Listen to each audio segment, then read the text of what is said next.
going on, everyone? This is Bekhit's channel. My name is Amir. Welcome to the Go programming language full course for beginners. In this course, I've put all of my effort into teaching you everything you need to know, explaining the core concepts and the principles that make Go a powerful language so you can start programming in no time. And before we get started, I hope you're finding these tutorials and courses helpful because I love creating these resources and sharing them with you all for free. If you have found value in my work and would like to help keep this content accessible for everyone, you can consider subscribing to my channel, or you can even take it one step further and consider being a member of the channel. Eventually, you can join our community on Patreon, or simply you can buy me a coffee to keep me fueled. Thank you so much for being part of our learning community. And with that out of the way, let's go ahead and start our course. So first of all, what is Go? Go, also known as Golang, is a statically typed compiled programming language designed by Google. Go language was created by Robert Grismer, Rob Pike, and Ken Thompson. And of course, when I knew that the Ken Thompson was one of the co-creators of the Go programming language, that was the deal breaker for me. I rushed and I learned Go language very quickly. For those of you who don't know who is Ken Thompson is a legendary computer scientist known for co-founding the Unix operating system, which was co-created, by the way, with Dennis Ritchie in 1969 at Bell Labs. If we're honest, this is quite a milestone in computer history. Ken Thompson also wrote the B programming language, which was a stripped-down version of the BCPL, the Basic Combined Programming Language, created and designed by Martin Richards in 1952. So the contribution of Ken Thompson in the field of computer science is endless. He has contributed significantly to the development of computing as we know it today. It's worth noting here that Ken Thompson and Dennis Ritchie have received the National Medal of Technology from President Bill Clinton in 1999. And this prestigious award was given in recognition of their significant contributions to the development of the Unix operating system. I'm going to give you a little bit of the history. What happened here is that the Unix at the time was written in assembly language, and we had a lot of Unix versions based on each machine.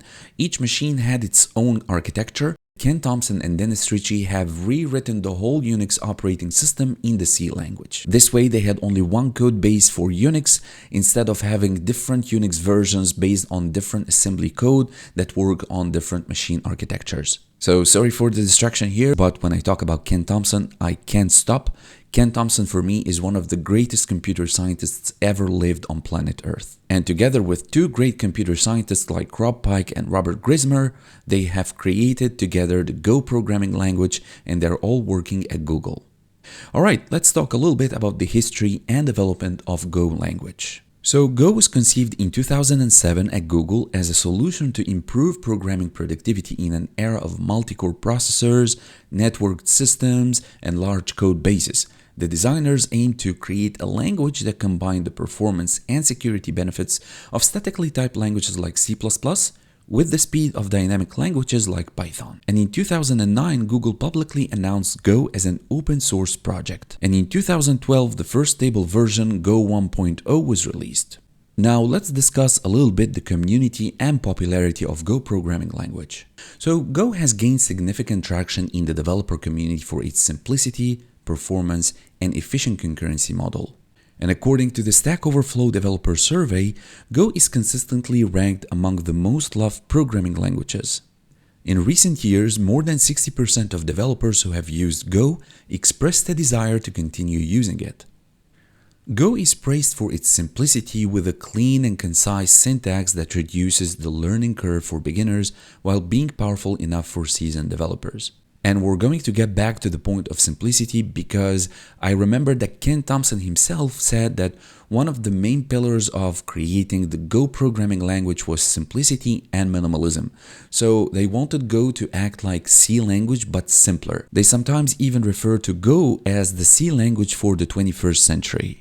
And you can see on the screen the highest salary for Go programming language is $92,760. That's actually the 10th position after Zig, Erlang, F#, Ruby, and so on. This is actually higher than the Rust programmers for $87,000 and the Python programmers for $78,000. And you can see that there are a lot of companies that heavily depend on Go. Google, number one, of course, the founder of Go language. PayPal, American Express, Meta, Twitch, Cloudflare. There are a lot of companies and organizations that are not mentioned here that depend heavily on Go to create their software and services. So you can see here it says at the time no single team member knew Go, but within a month everyone was writing in Go. And that's the beauty of the Go language. It's a very simple and easy language to catch if you're familiar with other programming language or C-based programming language like JavaScript, Java, C++, C Sharp, and all of that. But even if you're not familiar with any of those languages, that doesn't matter. Go is a very simple language to catch, and the syntax makes perfect sense even for beginners. So last words before I go, no pun intended, and install Go on my local machine. Why choose Go language? First off, concurrency. So Go provides built-in support for concurrent programming using Go routines and channels. And that makes it easy to write concurrent programs. For those of you who write concurrent programs, know actually how difficult it is to write concurrent programs, multi-core threads, and all of that. The second key feature is simplicity. Go has a clean and concise syntax, which makes it easy to read and write code. And as I told you, Ken Thompson had minimalism and simplicity in mind when he was co-creating the Go language. Also performance. So Go is a compiled language, right? That means that it offers high performance similar to C and C++. Also garbage collection. To some languages, this is a bug and not a feature. So Go includes automatic memory management and garbage collection. In Rust, automatic memory management is not considered to be a feature but rather a bug. It creates a lot of errors and bugs such as dangling errors or data races. And finally, the beautiful thing about Go language that it is a statically typed language. So Go is statically typed language like C, Java, Rust, TypeScript, and this is great because it helps catching the errors at compile time. So final thoughts about why you should choose Go as your programming language for development. Go aims to be a modern fast language that makes it easier to develop reliable and efficient software. And you've seen yourself how many organizations and companies depend on Go in their software. They all use Go language in production, and that speaks to its reliability and performance. Alright guys, so this is the end of the introduction. In the next part, we're going to see how to install Go and start coding our first Hello World program. Thank you so much for watching, and I will see you shortly in the next one. Hello guys and welcome back. To start programming in Go, we need to install Go on our computer. And as I'm operating on Microsoft Windows, I'm going to show you the exact steps and what you need to do if you're operating on Windows like me. So I'm going to type go.dev, that's the website for Go language, with this cute little gopher, the mascot of Go. And it tells you here, build simple, secure, scalable systems with Go. This is an open source programming language supported by Google. It's easy to learn and great for teams, built-in concurrency and robust standard library and large ecosystem of partners, communities, and tools. You can get started by learning here, download packages for Windows 64, macOS, Linux, and more. The company is using Go, this you have seen in the last video. You can try Go directly, so Go has something called the playground, where you can type your code and you can run it. So it's going to compile online. So if you will click on run, it was already, okay, displayed hello and that Chinese or Japanese name, I don't know. You can share that, you can click on tour. So tour is awesome because it's going to take you to this tour of Go where you're going to learn in practice. So you're going to type your code here, you can delete all of that if you want, and you can run. So you can change that. Hello Amir, you can click on run. Hello Amir. This is a simple Hello World program that we're going to see in the next video, and so on and so forth. So you can choose the language that you want. Go offline. So if you're offline, the Go documentation will continue to be working. This will place a tour binary in your Go path, and we're going to talk that in a bit.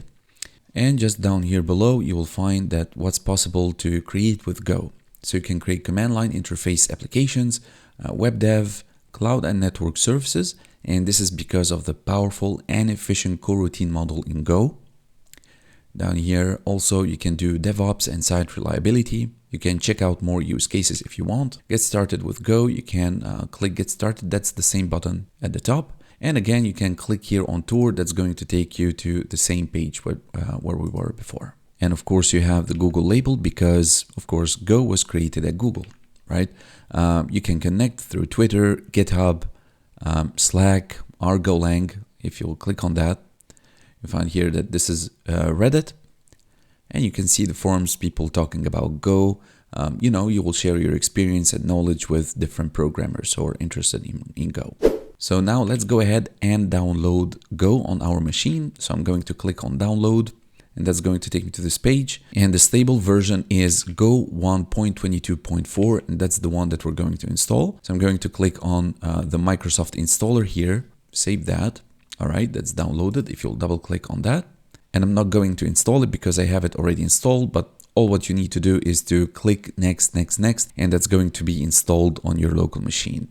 Once that's installed and you're satisfied with the results, you can open your terminal and you'll type here Go version, right? That's 1.22.3.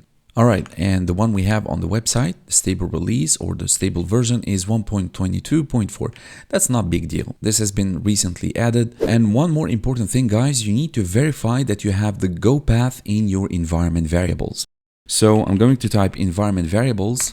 So you will have this system properties, and down here below, you will click on environment variables and take a look at that. Go path as a variable, and the value is the path itself. So in the C directory, the users folder, and whatever your name is, my name is Amir, so that's going to be inside Amir, and inside Amir there is Go. So make sure you have this well set in your environment variables. If not, you will need to click on you, and in variable name you will need to type Go path, and the variable value that should be this way: the C directory, the users folder, your name, and then Go. All right, once you have that set, if you will type Go here, you should see this, right? That's the help menu, guys. Go is a tool for managing Go source code. Okay, so usage, so you have here different commands, you have different flags, right? So for example, if you want to have a bug report, you would do Go bug. If you want to compile the packages and dependencies for your project, you would do Go build. Go clean, you're going to clean all of the cached files from your project, doc for documentation, env to print the Go environment information, and so on. Right, so that's it basically, guys, for this video. In the next video, we're going to see how we can write our first Hello World program. Thank you so much for watching, and I will see you shortly in the next one. Hello guys, and welcome back. In this video, we're going to write our first Hello World program. And as you can see here on the left side, I have all of the folders related to our course. So we're actually here, number 2, basic syntax, and I'm going to add a simple file. Now the file, I'm going to call it main, and the extension for the Go language is of course Go. And now we are ready to write our first Hello World program. Now, writing a program in Go is different than if you would do it in any other programming language. Every Go file should start with a package declaration. So packages are Go's way of organizing and reusing code. Now, the way to do that is by typing package main. I'm going just to snooze the tab 9 for 1 hour. That's the first thing you need to do in any Go file that you will write. The main package here is very special. It defines a standalone executable program and not a library. So once you have declared your main package, you are ready now to import. So that's the first thing you need to do in any Go program. So that's here package declaration, right? The next thing you need to do is to import different packages. So for example, one very important package that you almost import in any Go program is the format package. So the format package, you can import it like this: import FMT. This line here imports the format package that contains functions for formatted input-output operations. Things like scan format or scanf, printf, println, and a lot of other functions that you can import from this format package. Now, do not be confused and think that you are importing the format from the main. No, the main is a package on its own and the format is a package on its own.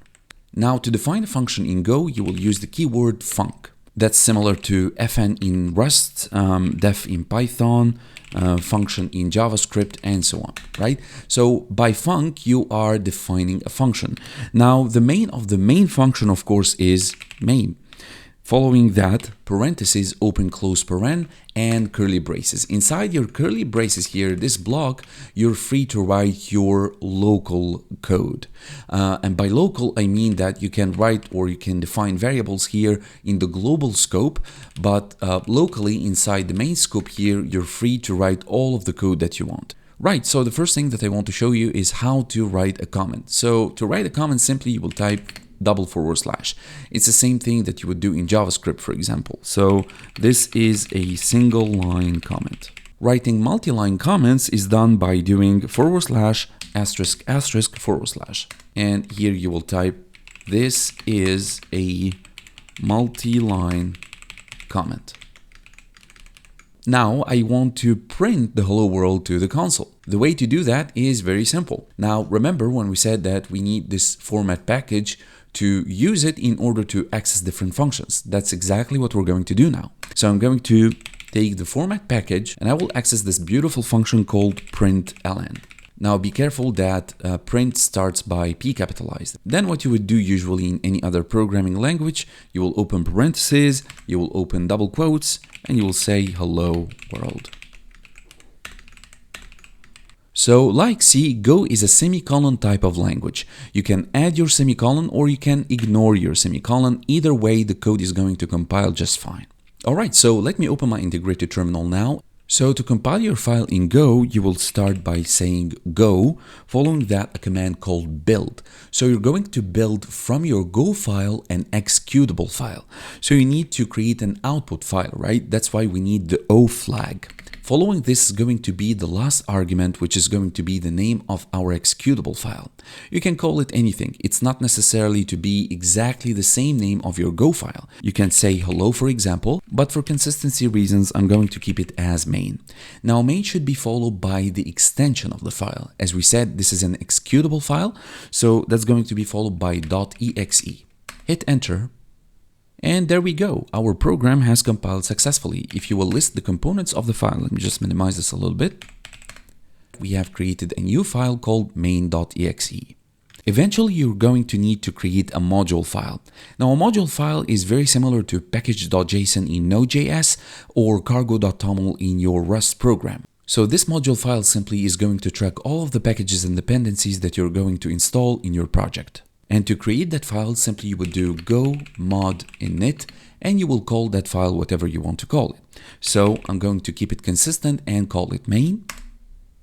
Now it tells you here that creating new go.mod module main. Now, if you will list the components of your project again, you will find that you have here a new file called go.mod. And let's check it out. If I will click on go.mod, you will find clearly that we have here our main module with the Go language version, right? So whenever you're going to install any third-party library, package, dependency, whatever, that's all going to be tracked here. As I told you, this is very similar to package.json in your Node project or your cargo.toml in your Rust project. All right, so let's get back to our integrated terminal. Let me close the Explorer and let's run our main file. So the way to run your executable is by typing ./main.exe. Hit enter and you have here your hello world printed to your console. All right, guys, so that's it. This was how to print a simple hello world to your console in Go programming language. So thank you so much, guys, for watching, and I will see you in the next lesson where we're going to study the primitive and compound data types. Hello and welcome back. In this lesson, we are going to study the primitive data types in Go. So the primitive data types in Go language include integers, floating points, booleans, complex numbers, and strings. So I'm going to give you a quick example on each and every one of them so you would understand how we can work with those data types. So the first thing that I will need to do, of course, as always, is to import the main package. Right? So this main package tells Go that this is an executable program and not a shared library. Also, I will need to import the format package. This package provides functions to output data to the console. As you have seen the last time when we have printed the hello world, we have used the format package and we have accessed the function called println, and we have printed whatever that we wanted to print. In that case, it was hello world. So I need now to create the main function, right? And inside that curly braces, I will need to enter my code here. So I'm going to divide this tutorial into different sections, and each section is going to comprise one data type, one specific data type. I'm going to start by the integers. So section 1, that's going to be for the integers. So in Go, as in a lot of programming languages, integers could be signed or unsigned. Signed integer means that the integer itself or the number itself could be positive or negative, doesn't matter. However, unsigned integers should always be positive. So that's going to be section 1a, signed integers. Right, so to declare a variable in Go, you can use the keyword var. We're going to see that in details in the next lesson, where we're going to study the variables in Go. But for now, you can use the keyword var to declare a variable. I'm going to declare a variable, I'm going to call it I, and that's going to be of data type int. Int is the data type for integer, and the size depends on the platform, whether 32 or 64 bits. We can have few more. So we can have the I8, we can have the I16, we can have the 32, and we can have the 64. So we don't need that. All right, and of course we're going to change the data types themselves. So we have int 8, 16, 32, and 64. So all these are signed integers. This is of 8-bit, 16-bit, 32-bit, and 64-bit. Here, what you have done is you have just only declared the variable. That's it. You haven't actually assigned to that variable any values. To assign a value to that variable, you will need to do it on a separate line. So the I is going to be minus 128 because that's signed. That could be positive or negative. Similarly for the 8-bit integer, 127, I16, I32, and I64. That's the largest. And we can do exactly the same thing for the unsigned. So I'm going to change that simply here. That's going to be B, and that's going to be unsigned integers. And instead of the I, I'm going to change that to U. This one here is the default unsigned integer type, and the size depends again on the platform, whether 32 or 64. And that's going to be U int instead of int. However, the values, guys, for those variables, U, U8, U16, U32, and U64, have to be only positive. Now let's print the values of the integer variables to the console. So I'm going to use the format package .println, open parentheses, and I will say here signed integers, and exactly the same thing for the unsigned integers. So let's go ahead and compile our code. To compile the code, you will need to create an executable like we've seen last time in our hello world. So we do go build, and we need an output file. I'm gonna call that main.exe. All right, awesome. Now, if you will check out the components, you will find here that you have main.go and main.exe. So go ahead and run your executable, and there you go. You have your signed integers and unsigned integers. So these are the integers that exist in Go language. Let's move on and check out other data type.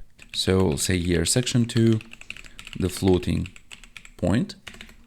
So floating point types represent numbers with a fractional part. I think all of you guys understand what is a floating point. So Go provides actually two different floating point types, the float 32 and the float 64. So again, I'm going to use the keyword var, and I'm going to create a variable or declare a variable called f32, and the data type is float 32. Okay, and that's going to be equal to 10.6, for example. Now, you need to keep in mind that float 32 is used for less precise calculations. And on the contrary, this is used for more precise calculations. All right, so I'm going to show you that in a minute, but let's just do F64. That's of a data type float 64, and that's also, I'm going to keep it as 10.6. You'll print that, do format.println. I'll say here float 32, and that's equal to the F32, and exactly the same thing for the 64. Okay, right, so let's compile that again. And you can see here float 32, that's 10.6, float 64, that's 10.6 also, no problem. But let me show you, or let me demonstrate to you, the difference in precision between the float 32 and 64. So let me create a variable. I'm gonna call it, let's say HP, high precision, right? That's of data type float 64, because we said that the float 64 is used for higher precision. And that's going to be equal to 1.1 1, 2, 3, 4, 5, 6, 7, 8, 9, 0, 1, 2, 3, 4, 5, for example. Okay, and exactly the same thing for the 32, right? But instead of HP, we're going to say LP, low precision. Let's print both, right? So let's compile that again. Let's run. And it's clear to you now that the float 64 has higher precision than the float 32. So this was the float 32 and 64 in Go programming language. The next data type is the Boolean type. So I assume that you understand what Boolean data type is. Booleans are simple data types that can hold either true or false, nothing else. Okay, and typically is used for conditional testing. So we want to check out if certain condition is true or a certain condition is false. So simply you will try to do, if you want to check out if certain reactor or machine is active or not, and you're going to give it a data type of bool. So that's the data type B-O-O-L, bool, and you're going to give it a value of true. Again, you can put semicolon or you can ignore the semicolons. It's going to compile just fine. All right. Also, you can change that and we can say here that is on. Right. Let's actually print that. So we're going to format print ln. We're going to say here is active, and that's going to be concatenated with is active. Right, and the next one is on. Right, let's compile that again. Let's run our code, and you can see that it has displayed is active true, is on false. These are the Boolean types in Go language, true and false. And the data type itself is written B-O-O-L, bool. Now let's go ahead and check the next data type. That's going to be complex type here. So complex numbers have a real and imaginary part, which are both floating point numbers, by the way. And Go supports complex numbers with complex 64 and complex 128 types. So let me show you how we can do that. So again, I'm going to use the var keyword, and I'm going to, it's just saying complex number, CN, and the data type here can be complex 128. And also it could be 64, and that's equal to complex. And here we take two different arguments. The first one is real and the second one is imaginary. So you can pass 5 and 10, for example, right? The same thing here for the 64. You can do 2 and 7. So maybe I can change that, CN1 and CN2. Let me print both. So I can print the first one and the second one. Compile, run. And you can see here, first of all, that both are on one line because, again, this is an ugly function that just prints without, appending any spaces or anything. So I'm going to, do like that. And I'm going to use format.println. And let's say cn1 is equal to, and that's going to be cn1, and the second one for cn2, right? Compile, run. All right, awesome. So now you can see that this complex number has first part, which is the real part, which is number 5, and the imaginary part, which is number 10. The same thing for CN2, but this is complex 64. So 64 and 128 both are complex numbers, and in essence they are floating point numbers. Right, let's go to the last data type, which is the string. So section 5 is string data type. So again, I'm going to use the keyword var to declare my name variable, and that's going to be a string data type. And let's assign to it a value, let's say Kermit the frog, right? So the value of that name data type is Kermit the frog. And you can, of course, print that. So format println, and you will say here, my name is, and concatenate it with the name. Right, let's compile and let's run. And you have here, my name is Kermit the frog. Alright guys, so these were the primitive data types in Go language. Thank you so much for watching, and I will see you in the next lesson where we're going to study variables.